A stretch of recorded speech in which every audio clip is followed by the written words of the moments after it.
Hello, listeners. Today on Empowering Workplaces, we're going to be talking about career growth for women with Claudia Miller, who is a sought after career coach for women in tech. Join us.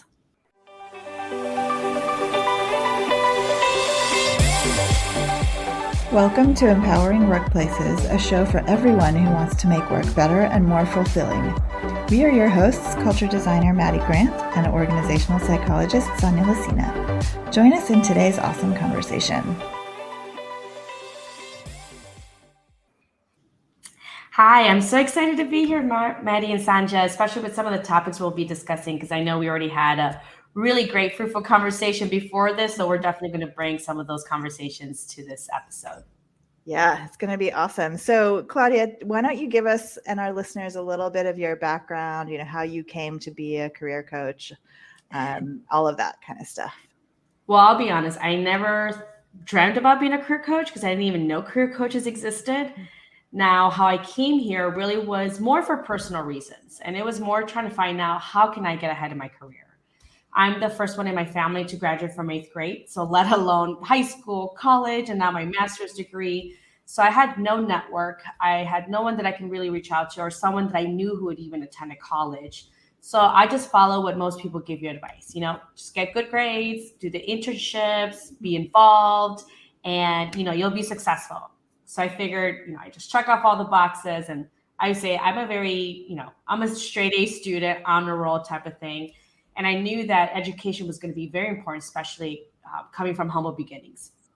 And once I did graduate, I expected all these interviews to start pouring in. They were all going to be fighting for me. And I'm a Gates Millennium Scholar. So Bill and Melinda Gates paid for my whole entire education. It's a full ride scholarship. And I found myself with one interview, which was very disappointing. Thankfully, they offered me the job, but I felt a lot of shame and embarrassment. I felt almost helpless, and I just didn't know. I followed everything what everyone told me, and why isn't this working? And I realized that clearly what school taught me didn't teach me this other side, which is how do you advance in your career, which is a lot of strategy, but I would say it's an art and science, getting to know people, networking with people. So I really embarked in a journey almost, it took me 3 to 4 years, and how to really understand how can I advance. And I poured in. I worked with career coaches, resume writers. I read a lot of books. I attended a lot of workshops. I reached out to a lot of people. But when things started really clicking is when I started my business on the side, which is a virtual admin business. And through there, I had to learn a lot of stuff, sales, marketing, project management, copywriting, how to write your website. I learned so many skills, but I started leveraging business skills that I acquired and just using and translating that to careers. Now, all of a sudden, I started actually seeing real results where I pivoted from finance to education to healthcare tech, every single time getting at least a $30,000 salary increase. And I was probably only 30% qualified for those roles, technically speaking, but I was still getting them. I was still getting the salary increase, and I was still very successful in those roles.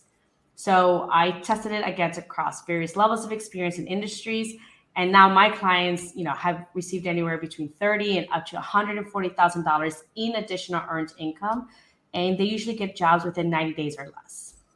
So that's really how my journey started. But yeah, I'm definitely a better coach now because my clients have even more amazing results that I had when I was in the corporate workplace. And so do you work specifically with women in tech as opposed to in other industries now? Yes. So probably in the last 2 years, I started focusing more on women in tech. Now, my background, I worked across various industries, both men and women. But most recently, I started focusing more with women in tech, both in technical and non-technical roles. And especially with all the layoffs happening where tech industry is the one biggest impacted, even more of a reason why I want to continue doing this work within this industry, and especially where our data shows that women, graduate with so many STEM degrees, but yet few actually go into the industry itself, kind of drives my mission and passion of why I want to continue working in this industry. Yeah, well, we definitely want to get back to that. But first, If you listen to this podcast on a regular basis, you will know that we always like to dig into some data to kick off our conversation. So I'm going to pass the baton to Sonia. Thank you. And I'm thinking like, oh my goodness, I have so many questions for you because similar to what you described, a linear educational path and expecting, these like big things, I found it in hindsight shocking how little even some of the largest universities at the time, I graduated a couple of decades ago, I think it's been at least. So maybe things have changed now, but to your point, some of those real life like skills and negotiation and how do you advocate for yourself? Like I felt like I don't know if I finished my PhD with straight A's. I can't even remember. It's been so long if we had grades or how we were evaluated, but it definitely felt like when I went in the workplace, I had some challenges around that. And I think for one of the topics that ties into the data point is, all the way from the beginning of your career to really going into leadership positions. We're seeing huge opportunities for women, especially in technology, but really across all industries. So you had shared some data with us from a recent McKinsey and Lean In study that for every 100 men that get promoted, 87 women get promoted and 82 women of color get promoted. And there's this huge disparity. And we were talking about how that actually complements a statistic that we recently showcased in a joint study by Question Pro and EQ Community that said that only 57% of workers were satisfied with how diverse their company's top leadership is. And the difference was there between women and men, with fewer women being satisfied, only 55% of women compared to 61% of men. Now, what was encouraging to me is that even men are not satisfied with the diversity at the top. So it's not just a women issue. But when you look at those statistics and when you think about this, incredible work that you focus on and this progression, what are some things that come to mind as I imagine we have a lot of listeners to these podcasts who are either women saying, like you were saying when you were younger, like I feel stuck, like I feel like I'm doing these things and how do I advance? Or men who want to advocate for women, right? Who are maybe looking at their teams and saying, how do I maybe help women on my team? How do I not only pull them up, but how do I help maybe mentor or coach them that even later in their career, they really advocate for themselves. So I feel like I'm ready here with some pen and paper to jot down some of the wisdom you shared with us, because clearly based on these numbers, I think your work is very necessary. And over time is just going to have really great impact. So please share your wisdom. Yeah, definitely. I think that I'm a big believer that it's almost two-part approach where, especially if you're a woman or a person of color, we know that, the same with promotions and when it comes to pay, you definitely have to learn how to advocate for yourself. And unfortunately, we live in a system right now that is not always there to suit us or favor us or to pay us equally among our other counterparts. So it is up to us and ourselves to advocate for ourselves, learn these skill sets, because a lot of us don't negotiate every single day or once a week or, so many times, unless you're a parent, you probably do negotiate every single day. Yeah. But it's not like how we think about it. It's not like we're negotiating our salary or promotions every single day or week. So definitely it's a skill that you need to start building, and you need to say, like, I need to do this to advocate for myself. And it is going to be uncomfortable. It is going to take work, but that is just kind of like what needs to be done if you really, truly want to keep getting and advancing your career.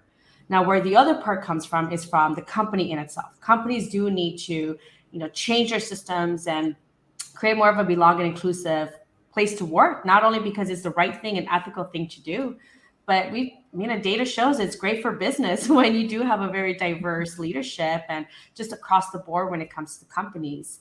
Now, how managers can help, really start advocating and, becoming allies, and how can we move more women into senior leadership roles, is really truly understanding of like, where are you at now? Even if you're a manager, what is your current team composed of?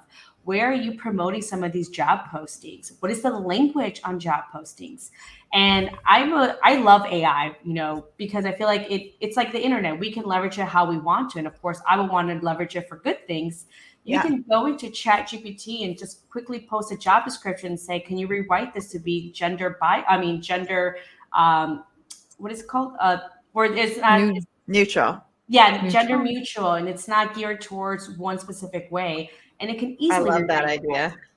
And even about talking about how can you start mentoring or advocating. As a manager, I believe that you should continue promoting your employees. They should continue advancing.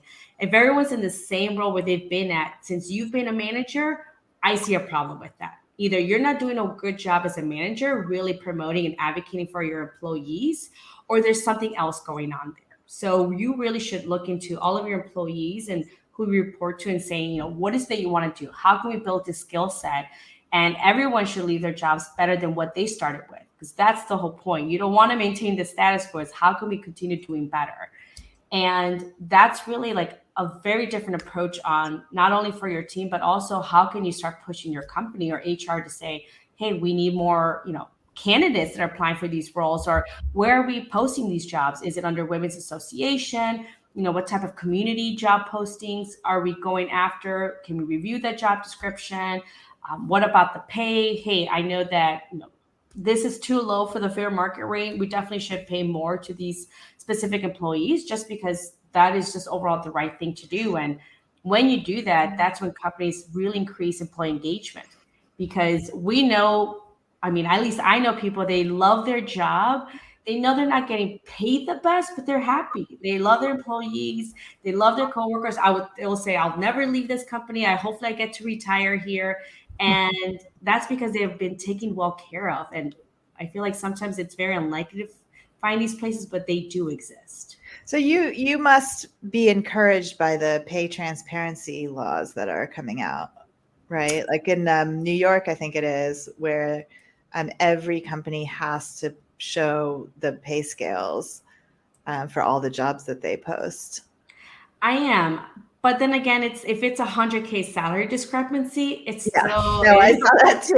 So I feel like I do like it, but I feel like there's still a long way to go. And then not all states have this salary transparency. But yeah, if there's 100K or 80K salary discrepancy for the same job title, that's definitely a problem. Like that's just cheating the system. I feel I don't live in the US. I haven't looked at jobs in a while. But I knew about these laws that are coming in, and I think it's in just a few states, definitely not in all of them. But come on, like there should be now an extra law that it's like, no. Like if this is the actual description and you have it to a T, the maximum range could be 10% of the salary or something. The salaries could be very different. It could be 30,000 or 300,000. So it's, my God, your point about ChatGPT, that would be a really awesome use case where every single job posting has to be run through it and made sure that not only is it gender neutral, but that the pay scale is actually the right, fair market value or whatever the range. I think that would be pretty awesome. And I also want to make sure that, since salaries are posted, there's still a discrepancy there, but it shouldn't be at least I got within the range and it's 30K more than I'm making now, so I should be happy with it. It should still be, hey, there's more room for negotiation. I'm still going to negotiate because one, it's a competence trigger, meaning when I can negotiate successfully, the company can now trust me to negotiate contracts on their behalf. And if you're in a sales job, you definitely should be negotiating, because if you can't negotiate, how can I trust you to negotiate on our behalf and represent our company? So that's why you need to be negotiating. 2, it's really expected. And 3, I think PayScale did a research where 77% of people who did ask for a raise got a raise. So if data's on your side, why not ask? And because we know we're not getting paid fair market rates, and especially if you're a woman, I think the last data I showed, it was around women get paid 80 cents on the dollar. Well, we still need to ask for those 20 cents. We're still delivering the work. It's not like we're doing 80% of the work. So the pandemic was, really a huge step backwards, right, for women in particular. There's a lot of data around that. But at the same time, we've talked a lot on this podcast about empathy and compassion, and how some of these quote unquote soft skills are actually much more important in leaders now and sought after. So I'm wondering if you've seen like some, uptick in women getting hired just recently in the last, couple of years, or whether like it's the same as before from your perspective. I think it's the same as before. Women have fallen back in pay. I mean, by a lot, especially in undead years that we've been working really hard. So women are getting paid less. And I think in December 2020, women were mostly impacted during layoffs happening during that time frame. Mm-hmm.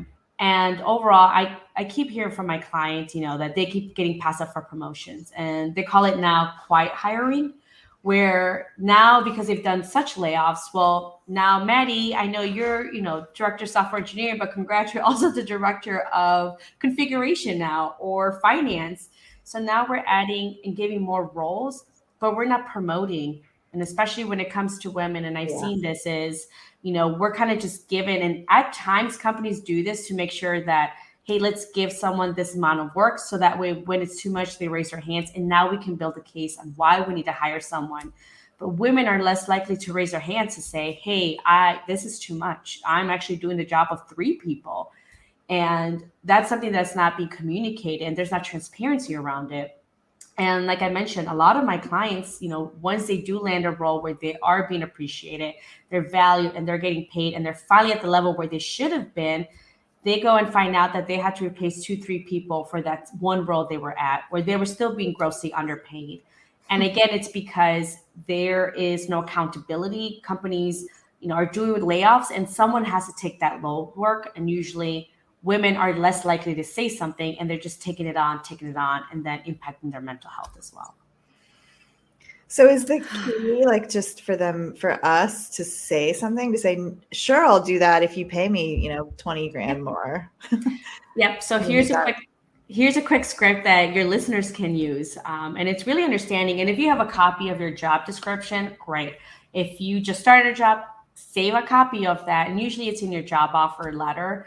But you can say, based on the scope of work, it's definitely extended. I wanted to get a compensation adjustment and title based on the new responsibilities I now attain.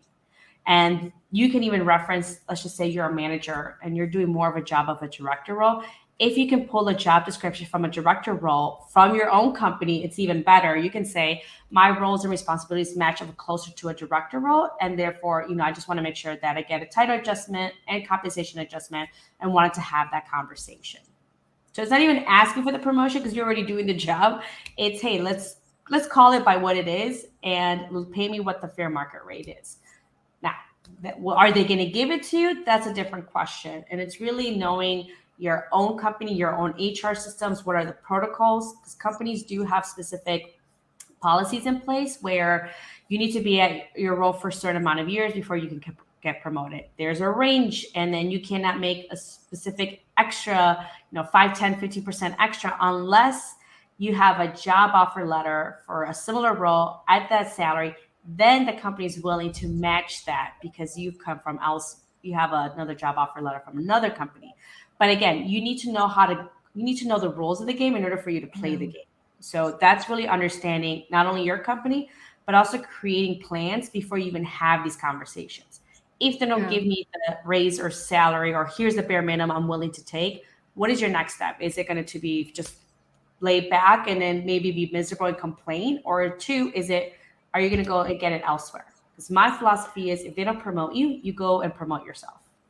Yeah. Well, and I think you're God, there's so many good things in here. And I'm thinking for somebody, like you said, the rules of the game, and even if it's not as complex as you have to have an offer, these other things, at least if you have that conversation, and if somebody tells you a no, okay, you go with the facts. And if somebody says no, then it's really important to follow up and say, okay, but then when?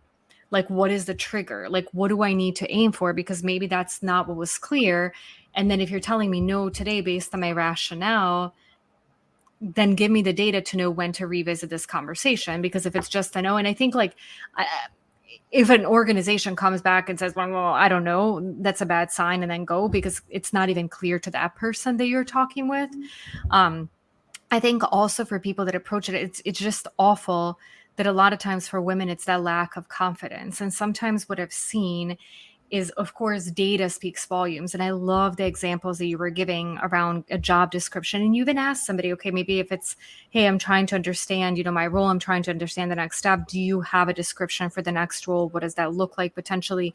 To also think about the rational data that you're asking for, because I've also sometimes seen people swing too far to the side and get so frustrated, and then they come really strong with not good rationale. Mm-hmm. And so it's almost somebody told you, like, it's important for you to be assertive, it's important, but you go all in without the data, and then it's like probably shocking or off-putting for the person. You catch somebody off guard on the other side. So it's like finding that balance, like preparing yourself, like maybe even role-playing with somebody, that it's not just the takeaways from the book. Because I think, to your point, that a lot of times that is granted. And unfortunately, I think it's important for organizations to have a more active role. And I think that's the bigger way today that will make faster strides versus waiting on each individual.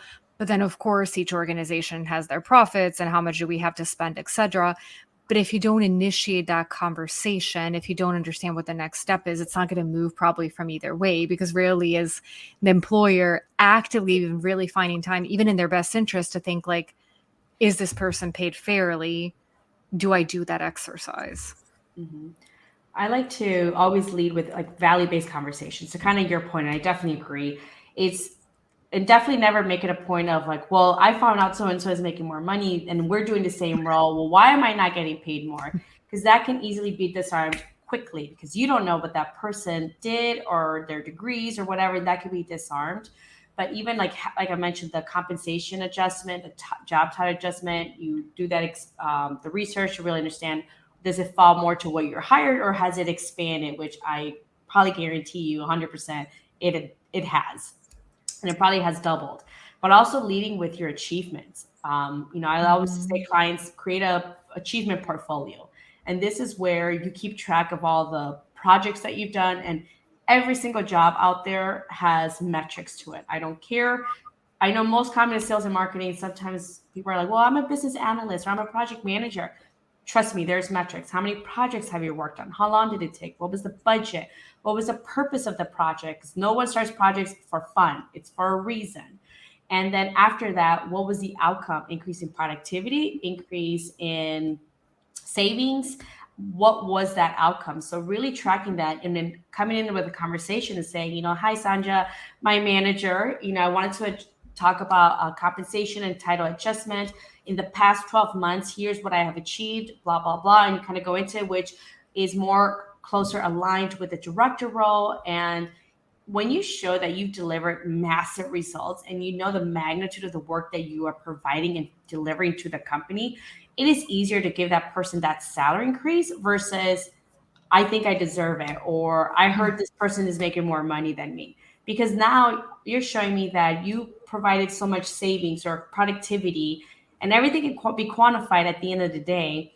And then afterwards, a $10,000 salary increase, sometimes they spend more on that on toilet paper. So it's easily how you lead and have these conversations, and always leading with value, never making it around the emotions or because I work hard, that's already expected.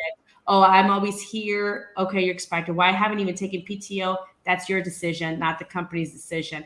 So when we start leaving all those emotional or, he said, she said, and we focus on value, that's a harder argument to combat against. So let's talk for a minute about quiet hiring, because I personally think this is the most insidious, awful situation that a lot of people, not just women, but people, find themselves in. And I think, to your point about your achievements, I suspect that a lot of women say yes to getting internally not promoted, but, given more duties, right? Internally, because they think that they're doing more things that they can then talk about later. But what actually happens is they don't get the salary adjustment. They don't get the title. They just do the work, for very little reward, I think. What's your take on that? Definitely. I know most people are wondering, well, can I even ask for a promotion? Can I even ask for a salary increase? They just gave me some additional responsibilities. So we went from a team of 5 to 3. So the work is being divided. What does that mean? And honestly, I believe that quiet hiring is really exploitation. You're expecting more Yeah, work I do without the same too. thing. And I mean, I used to manage clients for health plans, and we had a scope of work in our contract. And if they wanted us to do more work, guess what? We send a payment saying, hey, based on the scope of work, this is outside of what we agreed in per the contract. Therefore, here's what we estimate what our project fee is going to be that if you want us to continue moving forward in this project. That's what companies do when it comes to working with clients. So really That's understanding what I that. do as a consultant. Exactly. I'm That's like, this is out of scope. So here's your estimate. So what happens is, they'll say, hey, you need to take on more responsibilities. And we're like, well, at least we'll learn a little bit more experience and I could put that on my resume. Maybe I'll be considered for that role or that promotion. But there's never anything set in place. There's no timeline. How long am I going to be doing this for? When are we going to reassess my title and my compensation? And then it becomes almost the assumption of like, well, you've already been doing it. This is part of your role. If you let too much time pass by, and now it's why would I give you a promotion or a salary increase when you've already been doing this and it's part of your work and so on and so forth. So the sooner you can have that conversation, the better and easier it'll be for you. Yes, there's a compensation adjustment, and let's get a compensation adjustment job time adjustment, which is closer to this role. And having that conversation initially is even better. And if they were to say, well, we know we cannot make the compensation adjustment, then, asking that, at this time, then let's prioritize because I have all of this work. What is most important to you? I don't have, I have very limited time and resources. Yeah. What can I stop doing? Yep, I want to make sure that I maintain high quality work. So that way you're not juggling everything and taking on additional without the pay increase or the title increase as well. So what's the argument if you're in a team, right? You mentioned, it used to be 5 people. Let's say it used to be 10 people and now it's 4 people. And so all 4 people are just kind of forced to take on that much more work, but you're doing it as a team, because you still have your goals to meet and et cetera, right? I wonder if that makes it harder for women because they want to be collaborative and team players and, all of that kind of thing. I definitely agree that it's women harder to speak about. And I actually went through that experience when I was working. We used to be, I think, a team of 7 or 8. Then it came down to a team of 3, and always the promise of, oh, we'll be hiring someone. Oh, well, we lost this client. Oh, well, this one's not going well. And it almost went on for 2 years. And at that point, they're like, well, this team has been functioning so well with 3.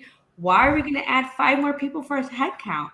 So really knowing that, understanding that, now I can see back to say, I would say I was also very specific where this job is not my life. I have this job, but I have a life afterwards. And really just having a conversation of like, well, how long is this going to be anticipated? Because there was a team of 5 of us. Now there's a team of 4. Clear, we're down 1 head count. And then really bringing this to your manager and saying if you can get a specific date, although they probably don't know. And there's always something going to come up. There's always something going to happen. Even though they may be profitable and they're doing really well, there's still going to be a excuse why. That's why I really advocate to say, can you help me reprioritize my work? Because I want to make sure that this is not falling off the wayside. Or can we get some additional resources? Because I cannot take on this many work and it's not sustainable, especially for this time frame. So do that. And if you need to have that manager discussion, say, hey, at a team meeting, I know that we've down 1 person right now. It's anticipated. We're going to have a hiring freeze for the next 6 to 12 months. Can we assess how we can reprioritize our work to make sure that we're all tackling what's most important to the company? And then we know what are lower priority items and having that conversation. And if they're like, hey, if this is happening more than a year, then having that conversation then. These are my roles and responsibilities. Here's the scope of work now that my job entails, and this is more aligned to this role. Can we have a conversation for a title and salary adjustment?